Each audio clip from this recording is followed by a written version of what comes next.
बिस्मिल्लाहिर्रहमानिर्रहीम। अस्सलाम वालेकुम डियर स्टूडेंट, मैं मोहम्मद मोहसिन और आज हम लोग 10th क्लास की केमिस्ट्री का चैप्टर नंबर 1 और लेक्चर नंबर 8 स्टार्ट करेंगे।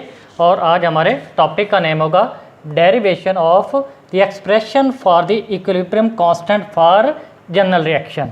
जनरल रिएक्शन की मदद से इक्विलिब्रियम कांस्टेंट एक्सप्रेशन अखज़ करना। इस रिवर्सिबल रिएक्शन में हम लोग law of mass action apply करेंगे और ये जो रिवर्सिबल रिएक्शन होगा ये जनरल रिएक्शन होगा। मींस कि लास्ट टाइम आप लोगों ने जो रिएक्शन पढ़ा था उसमें ए और बी और प्रोडक्ट थे सी और डी। उसमें आप लोगों को ये स्मॉल ए, small B, small C, small D ये नहीं नज़र आए थे। ये जो स्मॉल ए, small B, small C, small D है ये नंबर ऑफ मोल्स को रिप्रेजेंट करता है। नंबर ऑफ मोल्स क्या होते हैं? मींस के रिएक्टेंट्स और प्रोडक्ट्स की तादाद। ये ए, बी, सी और डी ये नंबर ऑफ मोल्स को बताता है, उनकी कंसंट्रेशन को बताता है, मिकदार को बताता है। और ये जब हम लोग बैलेंस करते हैं इक्वेशन को उस वक्त ये हम लोग लिखते हैं। वो मैं आप लोगों को बता दूंगा कि बैलेंस इक्वेशन किस तरह लिखी जाती है। जैसे मैं आप लोगों को एक एग्जांपल देता हूं कि ये एक रिएक्शन है, नाइट्रोजन और हाइड्रोजन मिलते हैं, ये भी रिवर्सिबल फॉर्म में है, तो ये आपस में मिलके अमोनिया बनाते हैं। अब इधर देखें, दो नाइट्रोजन है, इधर एक नाइट्रोजन है, तो मैं इसको बैलेंस करूंगा।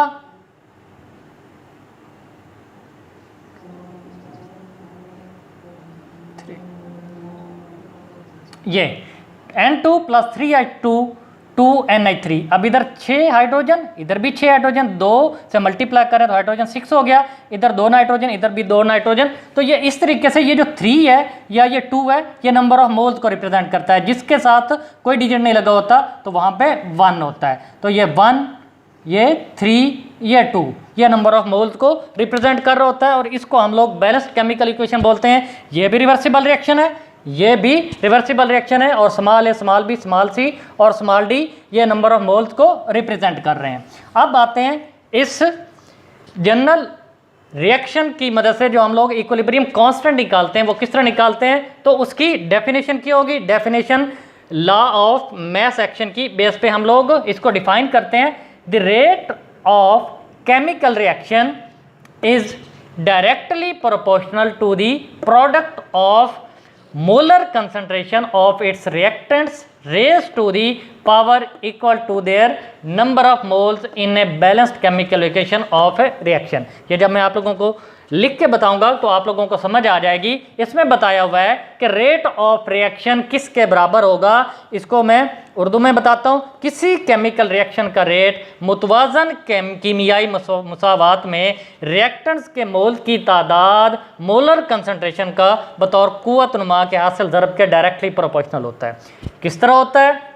सबसे पहले तो आप लोगों को पता होना चाहिए कि इसमें एक वर्ड आ रहा है प्रोडक्ट। प्रोडक्ट क्या होता है? यहाँ पे इसका मतलब होता है हासिल ज़रब।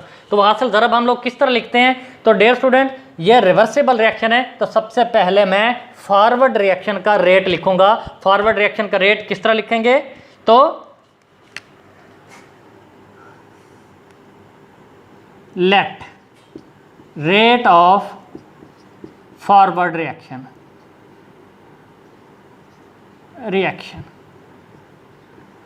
फॉरवर्ड रिएक्शन का रेट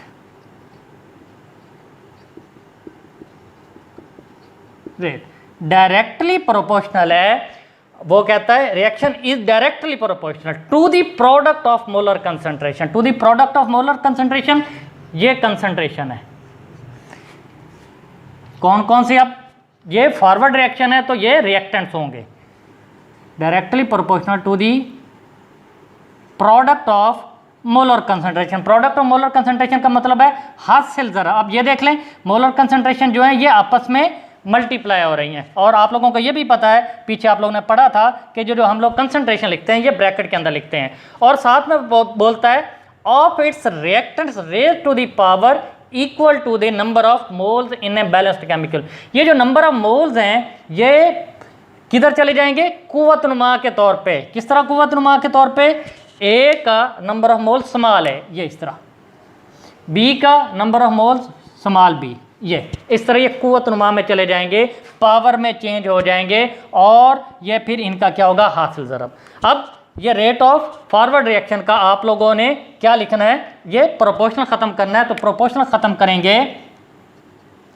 इस रेट ऑफ फॉरवर्ड रिएक्शन को हम लोग आर एफ से रिप्रेजेंट करते हैं। जब हम प्रोपोर्शनल ख़त्म करेंगे तो यहाँ पे के एफ आ जाएगा और ये ए बी और साथ में ए एंड बी, ये होगी जनाब आप लोगों की इक्वेशन नंबर 1। इसमें के एफ क्या है, वो रेट कांस्टेंट है फॉरवर्ड रिएक्शन का। के एफ क्या है, वो कांस्टेंट है फॉरवर्ड रिएक्शन के लिए, इसको हम लोग रेट कांस्टेंट बोलते हैं, rate constant for forward reaction. अब रिवर्स रिएक्शन के बारे में हम लोग लिखेंगे। रिवर्स रिएक्शन क्या होगा कि प्रोडक्ट रिएक्टेंट्स में चेंज हो रहे होंगे, तो जब रिवर्स रिएक्शन होगा तो ये जो प्रोडक्ट रिएक्टेंट्स में चेंज हो रहे होंगे ये रिएक्ट कर रहे होंगे, इसलिए हम लोग इसको कहेंगे ये रिएक्टेंट्स के तौर पे यूज हो रहे हैं। तो rate of reverse reaction,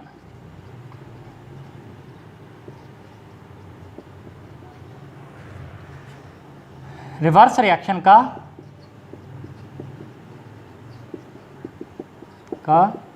rate, इसको आप लोग प्रोपोर्शनल, डायरेक्टली प्रोपोर्शनल क्या होगा। अब ये रिएक्टेंट होंगे तो molar concentration of C, molar concentration of D, इनका प्रोडक्ट, इनका हासिल ज़रब और इनकी जो ये मिकदारें हैं ये कुव्वतनुमा के तौर पे चेंज हो जाएंगी, सी एंड डी।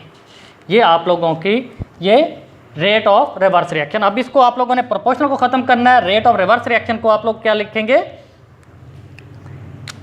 आर और small r is equal to k r C D, C and D. ये आप लोगों की होगी इक्वेशन नंबर 2।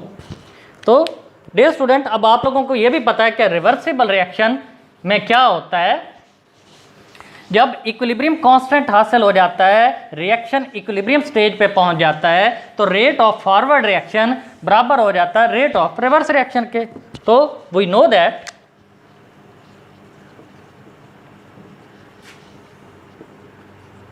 जैसा कि हम जानते हैं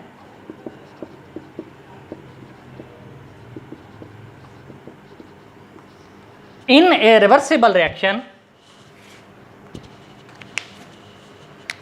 rate of forward reaction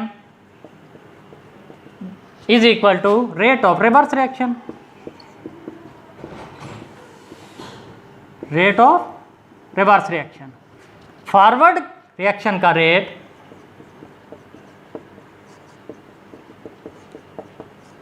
बराबर हो जाता है रिवर्स रिएक्शन के रेट के रेट के, रिवर्स रिएक्शन का रेट। तो हम लोग लिखेंगे आर एफ बराबर है आर आर। तो अब आर एफ क्या है, from equation 1 and equation 2, R F क्या है, के F into A into B is equal to KR C into D, ये इनकी कुव्वतनुमा D। अब मैंने यहाँ से इक्विलिब्रियम कांस्टेंट निकालना है, तो इक्विलिब्रियम कांस्टेंट किस तरह निकालूंगा, KF ओवर ये कांस्टेंट एक साइड पे लेके जाऊंगा, के एफ ओवर के आर इज इक्वल टू, ये ऑलरेडी सी डी उधर ही है,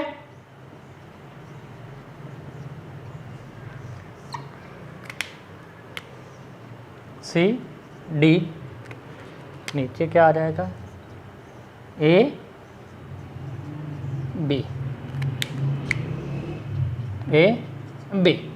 अब ये के एफ ओवर के आर ये के सी के बराबर होगा,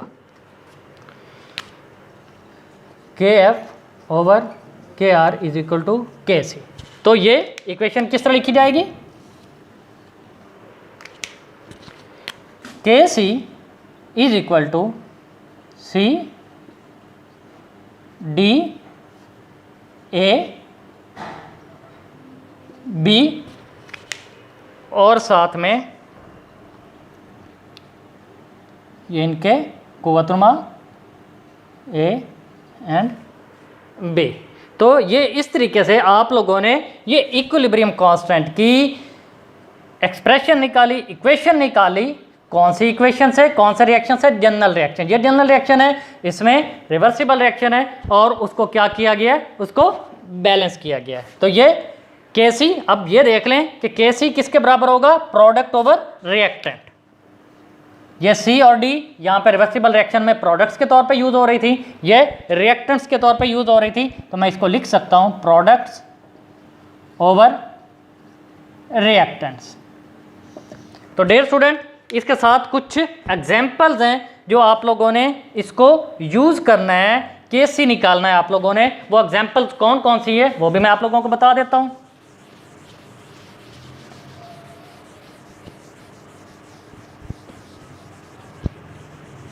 जैसे पहली एग्जाम्पल है N2 plus O2, reversible reaction है 2NO। तो अब आप लोग इसकी Kc की वैल्यू निकालेंगे। तो Kc की वैल्यू किस तरह निकालेंगे? सबसे पहले आप लोग रेट ऑफ फॉरवर्ड रिएक्शन लिखेंगे, rate of forward reaction, forward reaction का रेट,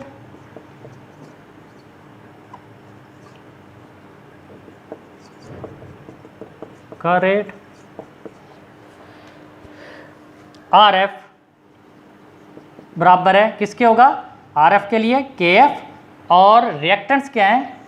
N2 एंड O2। अब ये देख लें, इसका अगर हम लोग कोफिशिएंट देखें वो एक है, एक इसका एक इसका, तो वो हम लोग जिसकी वो कोफिशिएंट या मोल, इसको नंबर ऑफ मोल्स बोलते हैं, वो एक एक हो, वो पावर में हम लोग एक लिखते नहीं हैं। इसी तरीके से rate of reverse reaction,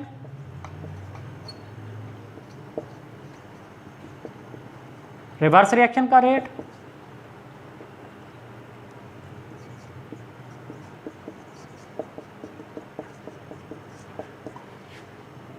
RR,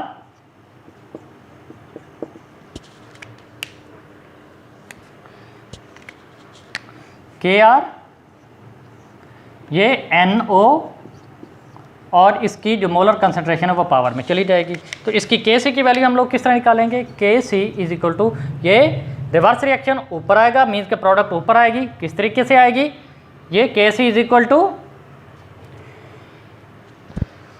हम लोग किस तरह लिखेंगे? NO